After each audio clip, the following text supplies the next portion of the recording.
ယနေ့မှာတော့ပဋ္ဌာန်းအဓိပ္ပာယ်ရှင်းလင်းချက်စတုဒ္ဓပိုင်းကိုစတင်လိုက်ပါတယ်စတုဒ္ဓပိုင်းမှာဉာဏ်ညမြပစ္စယောကနေစတင်ပြီးတော့ရှင်းလင်းတင်ပြပေးပါမယ်ဉာဏ်ညမြပစ္စယောသဟဇာတပစ္စည်းကအတူတူဖြစ်ပြီးအပြန်အလှန်ကျေစုပြုတာအခုကအိညာမညပစ္စည်းကြတော့အတူတူဖြစ်ဖြစ်မဖြစ်ဖြစ်အချင်းချင်းပြန်လည်ကျေစုပြုနိုင်မှသာအိညာမညပစ္စည်းဖြစ်တယ်။ဒါကိုဗုဒ္ဓမြတ်စွာကအိညာမညပစ္စယောတိသတ္တရောခန္ဓာအရဝိနောအိညာမညပစ္စယေနပစ္စယောသတ္တရောမဟာဗုဒ္ဓအိညာမညပစ္စယေနပစ္စယောဩကတိခဏိနာမရူပံအိညာမညပစ္စယေနပစ္စယောအညမညပစ္စယောတိအညမညပစ္စည်းဆိုသည်မှာသတ္တရော၄ပါးကုန်သောအရူပိနောဝေဒနာသင်ညာသင်္ခါရဝိညာဏဟုဆိုသော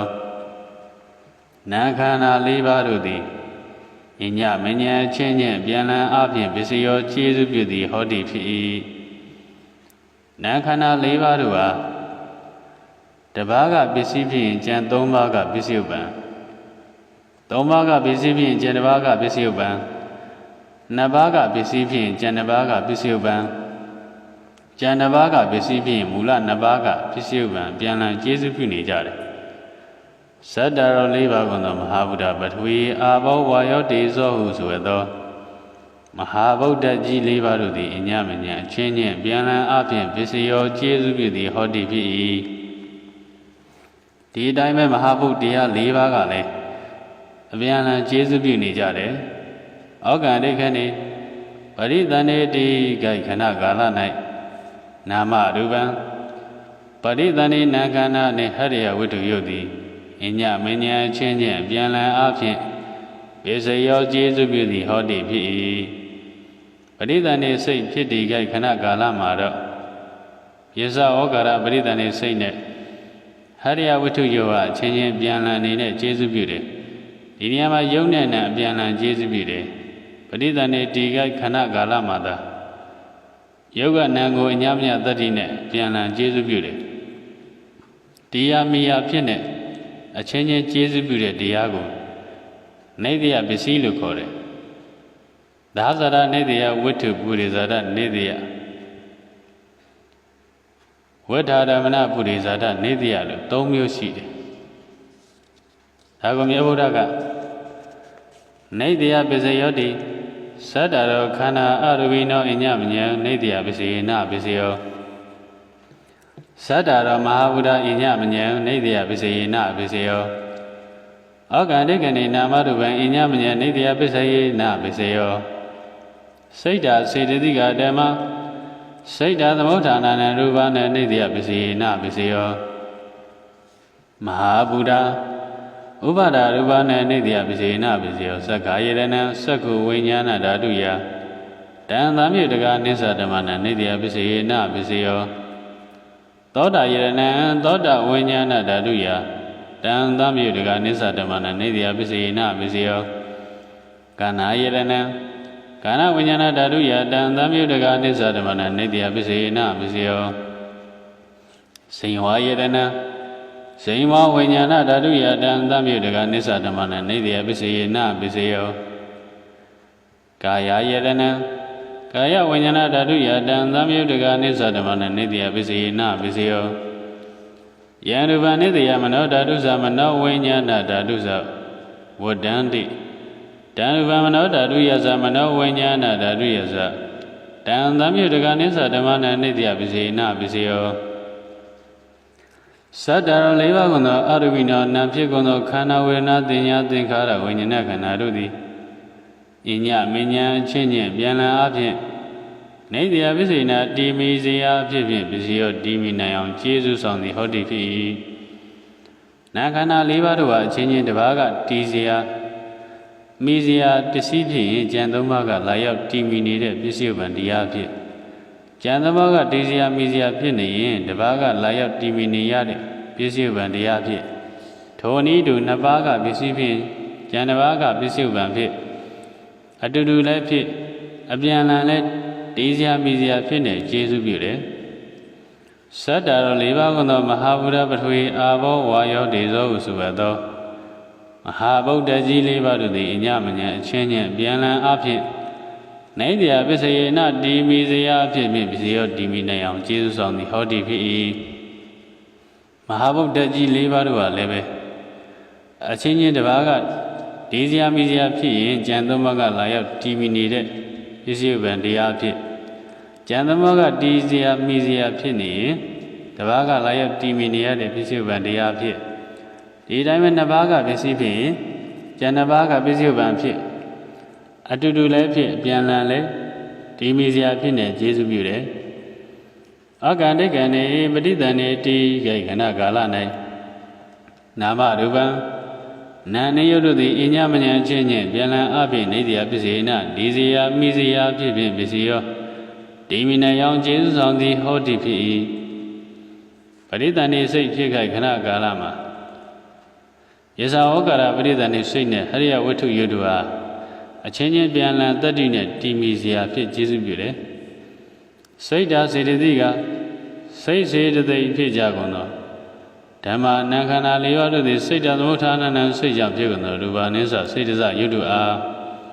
နေတရားပစ္စေနာတီမီစရာဖြစ်ဖြင့်ပစ္စည်းရောဒီမီနေအောင်ကျေစုဆောင်သည်ဟောတိဖြစ်၏စိတ်စေတသိက်တရားတွေဟာစိတ်ကြောင့်ဖြစ်တဲ့ယုတ်တရားစိတ်တစယုတ်ပေါ်မှာတီမီစရာဖြစ်နေကျေစုပြုတယ်မဟာဗုဒ္ဓပထဝီအာဘောဝါယောတေဇောဟုဆိုသောမဟာဗုဒ္ဓကြီး၄ပါးတို့သည်ဥပါဒရူပနံ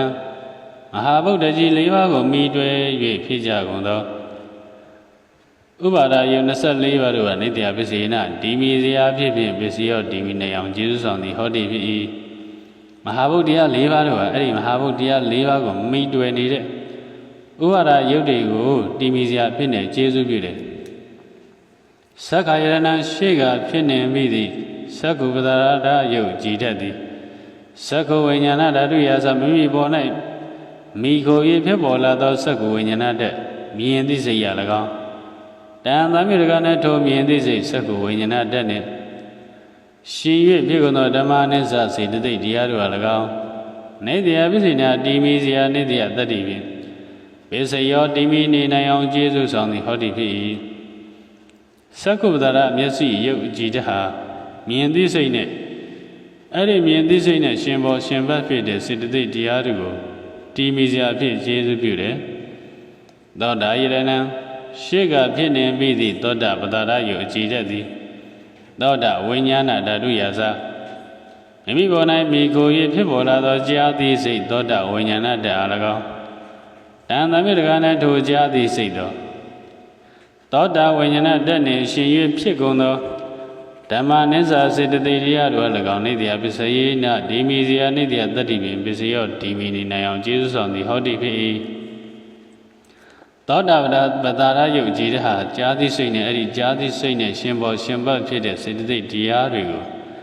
ဒီမီစရာဖြစ်ကျေးဇူးပြုတယ်ကာနာယရဏံရှေ့ကဖြစ်နေမိသည်ကာနာပဒါရယုတ်ကြည်တတ်သည်ကာနဝိညာဏဓာတုရာဇမိမိဘော၌မိခို၍ဖြစ်ပေါ်လာသောနံသိစိတ်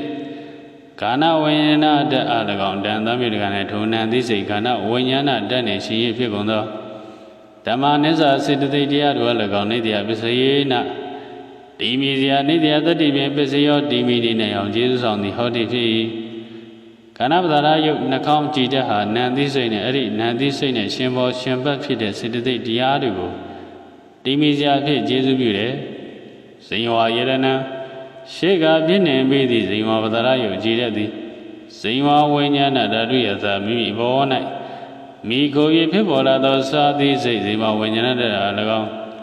တန်သမြုတကနဲ့ထိုသာစာသီစိတ်နှင့်ဇိဝဝိညာဏတည်းနှင့်ရှင်ရဖြစ်ကုန်သောဓမ္မနိစ္စစေတသိက်တရားတို့အား၎င်း နေတ္တယပစ္စယေနာတိမိစရာနေတ္တယတတ္တိဖြင့်ပစ္စယောတိမိနေနိုင်အောင်ကျေးဇူးဆောင်သည်ဟောတိဖြစ်၏ရှားကြည်တတ်ဟာစာသိစိတ်နဲ့အဲ့ဒီစာသိစိတ်နဲ့ရှင်ဘောရှင်ဘတ်ဖြစ်တဲ့စေတသိက်တရားတွေကိုတိမိစရာအဖြစ်ကျေးဇူးပြုတယ်ကာယယရဏရှေ့ကအဖြစ်နေပြီးသည့်ကာယဗဒရာယုတ်ကြည်တတ်သည်ကာယဝိညာဏဓာတုယသမိမိပေါ်၌မိခိုး၍ဖြစ်ပေါ်လာသောထိတိစိတ်ကာယဝိညာဏဓာတ်၎င်းတန်သံမြကနဲ့ထိုထိတိစိတ်ကာယဝိညာဏဓာတ်နှင့်ရှိရဖြစ်ကုန်သောဓမ္မနိစ္စစေတသိက်တရားတို့အား၎င်းနေတ္တယပစ္စေနာတိမိစရာနေတ္တယတတ္တိဖြင့်ပစ္စယောဒီမိနေနိုင်အောင်ကျေးဇူးဆောင်သည်ဟောတိဖြစ်၏ကာယပဒါရယုတ်ကြည်တဲ့ဟာထိတိစိတ်နဲ့အဲ့ဒီထိတိစိတ်နဲ့ရှင်ပေါ်ရှင်ဘတ်ဖြစ်တဲ့စေတသိက်တရားတွေကိုဒီမိစရာအဖြစ်ကျေးဇူးပြုတယ်ယံအချင်းရှိကဖြစ်ပြီးသည်ဟတ္တယဝတ္ထုယုတ်ကိုနေတ္တယတိမိစရာပြု၍မနောဓာတုအာယုံကိုခံယူသည့်မနောတတ်သည်၎င်းမနောဝိညာဏဓာတုသာအာယုံကိုသိသည်မနောဝိညာဏတတ်သည်၎င်းဝတ္တန်တိဖြစ်ကြကုန်တန်ရုပံထိုရှိကဖြစ်နေပြီးသည်ဟတ္တယဝတ္ထုယုတ်သည်မနောဓာတုယဇာမနောတတ်သည်၎င်းမနောဝိညာဏဓာတုယဇာအာယုံကိုခံယူသည့်မနောဝိညာဏတတ်သည်၎င်းတံသာမိတကံထိုအာယုံကိုခံယူသည့်မနောတတ်အာယုံကိုသိသည်မနောဝိညာဏတတ်နှင့်ရှင်ကုန်သောဓမ္မနိစ္စစေတသိက်တရားတို့အား၎င်းနေတ္တယပစ္စေနာတိစေယမိစေယနေတ္တယတတ္တိဖြင့်ပစ္စယောဒီမိနေနိုင်အောင်ကျေးဇူးဆောင်သည်ဟောတိဖြစ်၏ရှေးကဖြစ်ခဲ့တဲ့ဟတ္တယဝတ္ထုယုတ်ကိုအမိပြုပြီးအာယုံကိုခံယူသည့်မနောတတ်နှင့်အာယုံကိုသိသည့်မနောဝိညာဏတတ်တွေဖြစ်ပေါ်လာကြတယ်အဲဒီဟတ္တယဝတ္ထုယုတ်ဟာအာယုံကိုခံယူသည့်မနောတတ်အာယုံကိုသိသည့်မနောဝိညာဏတတ်တို့နဲ့ရှင်ဘောရှင်ဘတ်ဖြစ်ကြတဲ့စေတသိက်တရားတွေကိုရှေးကလည်းဖြစ်ဒီမိစရာဖြစ်နေတဲ့ကျေးဇူးပြုတယ်။နာတရားတစ်ခုခုဟာဝတ္ထုယုတ်တစ်ခုခုအမိပြုပြီးဖြစ်ပေါ်လာကြပေမဲ့အာယုံကိုသိစိတ်မနောဝိညာဏတတ်ကတော့အရိယဝတ္ထုယုတ်ကသာအမိပြုပြီးဖြစ်ရတယ်။ဥပနိဒယအားကြီးတဲ့မိယာဖြစ်ပြီးကျေးဇူးပြုသောတရားကိုဥပနိဒယပစ္စည်းလို့ခေါ်ပါတယ်။ယမတန်နဲ့ကျေဝနာတရားဖြစ်ပါတယ်။ဥပနိဒယပစ္စည်း၃မျိုးရှိပါတယ်။အရမဏုပနေတယအနန္တရူပနေတယနဲ့ပဂရူပနေတယတို့ဖြစ်ပါတယ်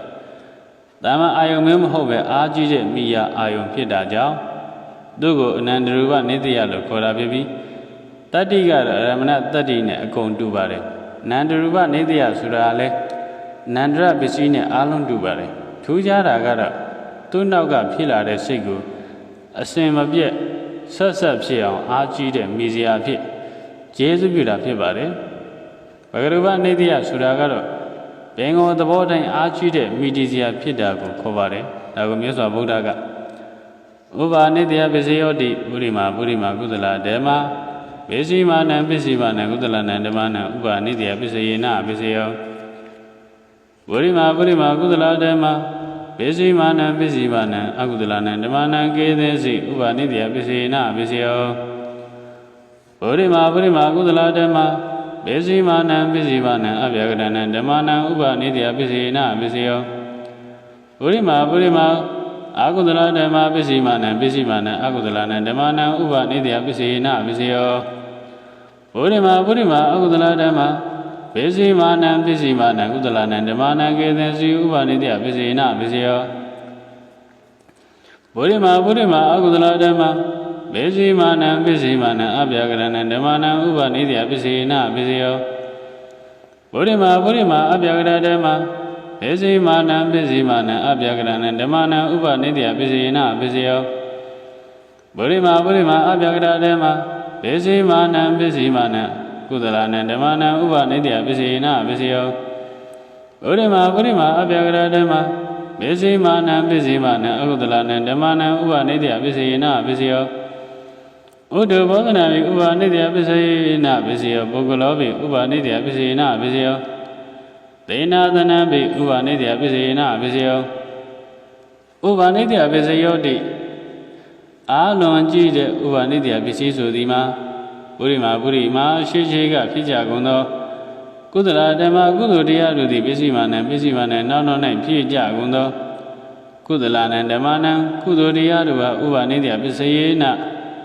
အာကြီးသောမိခိုးစရာအကြောင်းတတ္တိဖြင့်ပစ္စယောထိုကုသလပစ္စည်းကြမူကျေစုဖြစ်သည်ဟောတိဖြစ်၏ ဗောဓိမာပုရိမာရှေးရှေးကဖြစ်ကုန်သောကုသလဓမ္မကုသိုလ်တရားတို့သည်ပစ္စည်းမာနံပစ္စည်းမာနံနောက်နောက်၌ဖြစ်ကြကုန်သောကေသင်စီအကျိုးသောအကုသလနံဓမ္မနံအကုသိုလ်တရားတို့အားဥပနိဒေယပစ္စယေနာအာကြီးသောမိခိုးစရာအကြောင်းတတ္တိဖြင့်ပစ္စယောထိုကုသလပစ္စည်းကြမှုကျေစုဖြစ်သည်ဟောတိဖြစ်၏ဗောဓိမာပုရိမာရှေးရှေးကဖြစ်ကြကုန်သောကုသလဓမ္မကုသိုလ်တရားတို့သည်ပစ္စည်းမာနံပစ္စည်းမာနံနောက်နောက်၌ဖြစ်ကြကုန်သောအပြာကရဏံဓမ္မနံအပြာကရတရားတို့ကဥပနိဒေယပစ္စယေနာအာကြီးသောမိခိုးစရာအကြောင်းတတ္တိဖြင့်ပစ္စယောထိုကုသလပစ္စည်းကြမှုကျေစုဖြစ်သည်ဟောတိဖြစ်၏ဗုဒ္ဓမာရှေးရှေးကဖြစ်ကြကုန်သောအကုသလဓမ္မအကုသိုလ်တရားတို့သည်ပစ္စည်းမာနံနောက်နောက်၌ဖြစ်ကြကုန်သောအကုသလနံဓမ္မနံအကုသိုလ်တရားတို့ကဥပနိဒေယပစ္စယေနအာကြီးသောမိခိုးစရာအကြောင်းတတ္တိဖြင့်ပစ္စယောကျေစုပြုသည်ဟောတိဖြစ်၏ဗုဒ္ဓမာရှေးရှေးကဖြစ်ကြကုန်သောအကုသလဓမ္မအကုသိုလ်တရားတို့သည်ပစ္စည်းမာနံနောက်နောက်၌ဖြစ်ကြကုန်သောဧသင်စီအချို့သောကုသလနံဓမ္မနံကုသိုလ်တရားတို့အားဥပနိဒေယပစ္စယေနအာကြီးသောမိခိုးစရာအကြောင်းတတ္တိဖြင့်ပစ္စယောထိုကုသလပစ္စည်းကြမှုကျေစုဖြစ်သည်ဟောတိဖြစ်၏ဗုဒ္ဓမာရှေးရှေးကဖြစ်ကြကုန်သောအကုသလဓမ္မအကုသိုလ်တရားတို့သည်ပစ္စည်းမာနံနောက်နောက်၌ဖြစ်ကြကုန်သောအပြာကရဏံဓမ္မနံအပြာကရတရားတို့ကဥပနိဒေယပစ္စယေနအာကြီးသောမိခိုးစရာအကြောင်းတတ္တိဖြင့်ပစ္စယောထိုကုသလပစ္စည်းကြမှုကျေစုဖြစ်သည်ဟောတိဖြစ်၏ဗုဒ္ဓမာရှေးရှေးကဖြစ်ကြကုန်သောအပြာကရဓမ္မအပြာကရတရားတို့သည်ပစ္စည်းမာနံနောက်နောက်၌ဖြစ်ကြကုန်သောအပြာကရဏံဓမ္မနံအပြာကရတရားတို့အားဥပနိဒေယပစ္စယေနအာကြီးသောမိခိုးစရာအကြောင်းတတ္တိဖြင့်ပစ္စယောထိုကုသလပစ္စည်းကြမှုကျေစုဖြစ်သည်ဟောတိဖြစ်၏ဗုဒ္ဓမာရှေးရှေးကဖြစ်ကြကုန်သောအပြာကရဓမ္မအပြာကရတရားတို့သည်ပစ္စည်းမာနံနောက်နောက်၌ဖြစ်ကြကုန်သောကုသလနံဓမ္မနံကုသိုလ်တရားတို့ကဥပနိဒေယပစ္စယေနအာကြီးသောမိခိုးစရာအကြောင်းတတ္တိဖြင့်ပစ္စယောထိုကုသလပစ္စည်းကြမှုကျေစုဖြစ်သည်ဟောတိဖြစ်၏ဗုဒ္ဓမာရှေးရှေးကဖြစ်ကြကုန်သောအပြာကရဓမ္မအပြာကရတရားတို့သည်ပစ္စည်းမာနံနောက်နောက်၌ဖြစ်ကြကုန်သောအကုသလနံဓမ္မနံအကုသိုလ်တရားတို့ကဥပနိဒေယပစ္စယေနအာကြီးသောမိခိုးစရာအကြောင်းတတ္တိဖြင့်ပစ္စယောထိုကုသလပစ္စည်းကြမှုကျေစုဖြစ်သည်ဟောတိဖြစ်၏ဥဒ္ဓဘောဇနံဖြင့်ဥဒ္ဓဘောဇဉ်တို့သည်ဥပနိဒေယပစ္စယေနအာကြီးသောမိခိုးစရာအကြောင်းတတ္တိဖြင့်ပစ္စယောကျေစုဖြစ်သည်ဟောတိဖြစ်၏ပုဂ္ဂလောဘီပုဂ္ဂိုလ်ကလည်းဥပနိဒေယပစ္စယေနအာကြီးသောမိခိုးစရာအကြောင်းတတ္တိဖြင့်ပစ္စယောကျေစုဖြစ်သည်ဟောတိဖြစ်၏သေနာသနာဖြင့်အရာနေရာအကြောင်းအစရှိသောသေနာသနာပစ္စည်းသည်ဥပနိဒေယပစ္စယေနအာကြီးသောမိခိုးစရာအကြောင်းတတ္တိဖြင့်ပစ္စယောကျေစုဖြစ်သည်ဟောတိဖြစ်၏အတိပ္ပယ်ကတော့မြတ်စွာဘုရားကကုသိုလ်အကုသိုလ်နဲ့အပြာကရတို့ဆက်ဆက်နေပုံကိုအသေးစိတ်ရှင်းပြဟောပြထားပါတယ်ကုသိုလ်လုပ်တာသဒ္ဓါသီလသုဒ္ဓစာကအစရှိတဲ့သူတော်ကောင်းတရားကိုလက်ကင်ထားနိုင်သူများသာပြုလုပ်လို့ရှိကြပါတယ်ရှေးကပြုခဲ့တဲ့တရားတရားကိုလက်ကင်ပြုပြီးပိဋိဒုက္ခတွေခံစားနောက်ထပ်လဲကုသိုလ်ပြုဖို့စိတ်တွေထက်တိုးလာဒါကုသိုလ်ကိုကျေစုပြုလိုက်တဲ့သဘောပဲကုသိုလ်ကအကုသိုလ်ကိုကျေစုပြုပုံကကိုလုပ်တဲ့ကုသိုလ်တရားပေါ်မှာစိတ်ကြီးဝင်မာနထားလာတာမျိုးငါတော့ဘယ်သူကုသိုလ်ပြုနိုင်အောင်မလဲမာနတရားဖြစ်လာတယ်ပြီးတော့တို့ကဟိုဘွားကကုသိုလ်ပြုခဲ့လို့ဒီဘွားမှာဘယ်သူမှမမီတဲ့ကုသိုလ်တွေလုပ်နိုင်တာနောက်ဘဝမှာတို့ကလူတိုင်တန်းနိုင်တဲ့လူဖြစ်အောင်မလို့လောဘကိုမျှော်ကိုလာကြတယ်ဒါကုသိုလ်ကအကုသိုလ်ဖြစ်တာပဲအလူတန်းလုပ်ပြီးတော့စိတ်ချက်မမေ့ပြပြကုသိုလ်အကုသိုလ်ကိုတွေးမနေပဲနေတာမျိုးကုသိုလ်လုပ်တော့ကပျော်လဲပျော်ပင်လဲပင်မဖြစ်နေတာမျိုးဟာကုသိုလ်ကအပြာကရကိုကျေစုပြုလိုက်တာဖြစ်တယ်ဒေါသဖြစ်လို့သူတစ်ပါးကိုထားရိုက်လိုက်တယ်လောဘဖြစ်လို့သူတစ်ပါးဥစ္စာကိုမတရားလုပ်ယူမိတယ်ဒါအကုသိုလ်ကိုကျေစုပြုလိုက်တာကိုလှုပ်ခဲ့ပြီးတဲ့အကုသိုလ်ကိုတွေးပြီးတတိတံဝေကတွေရအဲ့လိုမျိုးအကုသိုလ်တွေနောက်တက်ဖြစ်ပေါ်မလာအောင်ဒါနစတဲ့ကောင်းမှုတွေကိုပြုဥပုသ္တိလတွေပါလေစောင့်ဒါဟာအကုသိုလ်ကနေပြီးတော့ကုသိုလ်ကိုကျေစုပြုလိုက်တာပဲသမုဒ္ဒရာဝန္ထဝဆိုတာကြောင့်ဝမ်းဝါဖို့အတွက်ခိုးစွတ်လို့ရမိရင်အရင်နဲ့ခံရ ဒီလိုကြိုးစားပင်မှန်လောက်ကန်ရပြီးစည်းစိမ်ကလေးကိုခံစားခံစားမှုဟာအကုသိုလ်ကအပြာကရကိုကျေစုပြုလိုက်တာပဲကိုပင်မှန်ခံပြီးလို့လို့ရတာကလေးကိုစိတ်မှာတွေးပြီးပီတိဘွားဒီလိုအေးချမ်းသာရနေတာအပြာကရကနေပြီးတော့အပြာကရကိုကျေစုပြုလိုက်တာဖြစ်တယ်ဘုစိန်တစ်ပါးချမ်းသာနေတာလေးကိုအကြောင်းပြုပြီးနောင်လဲဒီလိုချမ်းသာတာကိုခံစားခြင်းနဲ့ကောင်းမှုကောင်းလုပ်တွေကိုပဲအစွမ်းပြည့်လုပ်တဲ့အခါမှာအပြာကရကကုသိုလ်ကိုကျေစုပြုတာပဲကိုယ်စိတ်ချမ်းသာနေတဲ့ကလေးကိုအကြောင်းပြုပြီးနောက်လဲဒီလိုချမ်းသာတာလေးကိုခံစားခြင်းလို့မကောင်းမှုမကောင်းလုပ်တွေကိုအစွမ်းမပြည့်လုပ်မိတဲ့အခါမှာအပြာကရကအကုသိုလ်ကိုကျေစုပြုတာဖြစ်တယ်ရာသီဥတုနဲ့အစာအာဟာရကလည်းသူအကြောင်းနဲ့သူအားကြီးတဲ့မိခိုစရာဖြစ်တယ်ပူရင်အေးတဲ့နေရာမှာနေတယ်အေးလို့ရင်အနှွေးတက်ကလေးရတဲ့နေရာမှာနေတယ်ဒီလိုမြတ်တအောင်နေကြတယ်အစာအာဟာရကလည်းဒီတိုင်းပဲအစီစိတ်အပေါ့ငံစားတာတွေကိုမြင့်မြတ်တတ်သုံးဆွဲသင့်တယ်ဒါမှသာအသက်ခန္ဓာရဲ့မိကိုအားထားစရာဖြစ်ပါမယ်ရာသီဥတုကလည်းပူပြင်းစီစိတ်တွေကိုလည်းလွန်ကဲကဲစားကြရင်တော့ဒုက္ခတွေ့ကြမှာအမှန်ပဲနောက်ပုဂ္ဂိုလ်ကလည်းကျေးဇူးပြုပါတယ်ပညာရှိသူတော်ကောင်းနဲ့ပေါင်းသိရင်ကုသိုလ်လည်းဖြစ်တယ်ပညာလည်းရတယ်ကုသိုလ်ပညာရမှတော့ဥစ္စာဆိုတာရပြီပေါ့ပုဂ္ဂိုလ်ကမကောင်းမှန်သမျှအားလုံးလုပ်တယ်မူရည်ရန်ကအပျော်ပါးတွေလည်းဆုံးတယ်သူတို့လူနဲ့ပေါင်းမိရင်တော့ဘဝပါပြက်ပြီပေါ့ဒါကြောင့်ပုဂ္ဂိုလ်ကလည်းကျေးဇူးပြုတယ်လို့မြတ်စွာဘုရားကဟောကြားတော်မူခဲ့တယ်ဒိဏသနာဆိုတဲ့အိယာနေရာကြောင်းကရင်မွေရာတွေဟာလည်းအားကြီးတဲ့အကျိုးပြုမှုတွေပါပဲရဟန်းများဖို့အလွန်ကြောက်စရာကောင်းတဲ့ပစ္စည်းတွေပါလွန်လွန်နေရင်တဏှာလောဘတွေကိုတိုးပွားစေနိုင်တယ်အမှန်ပဲရည်စည်းပစ္စည်းတွေပေါ်မှာအာသာယမဖြစ်ပြီးဆွဲလန်းနေသွားမှာပဲခုခေတ်မှာဘုန်းကြီးကျောင်းတွေကမ္ဘာရိပ်သားတွေမှာဒီပစ္စည်းတွေကိုတွေ့နေရပြီရဘုဒ္ဓကဒီလိုဖြစ်မှဆိုလို့ကြိုပြီးတားမြင်ထားတယ်ဒါကြောင့်ဆို TV တွေစလောင်းတွေအောက်ဆက်တွေကွန်ပျူတာတွေလက်ကင်ဖုန်းတွေနဲ့ခေတ်က ID ခေတ်ဆိုတော့ကမ္ဘာလောကကြီးကြောင့်မသိရင်စัจ java လာကြီးကြောင့်မသိရင်ခင်းနောက်ကြမှာဘောလို့ဆင်ကြီးတွေပေးနေပါသေးတယ်အဲ့ဒီအကြောင်းတွေကိုခဏထားဒီတလန်လောက်ပဲရှိတဲ့ခန္ဓာကိုယ်ရဲ့အကြောင်းကိုစာတွေ့မဟုတ်ပဲငါတွေ့သိကြပြီလားသိရင်ဒီလိုစားဒီလိုနေမှာမဟုတ်ပါဘူးအဲကြောင့်ငရဲကိုစင်ရံပြီးကျွေးမိဝိဖို့သတိပြုကြပါလို့ပြောကြရင်ပဋ္ဌာန်းအဓိပ္ပာယ်ရှင်းလင်းချက်စတုဒ္ဓဘိုင်းကိုဒီမှာပဲအဆုံးသတ်လိုက်ပါတယ်နော်အားလုံးရှင်းလန်းချမ်းမြေကြပါစေ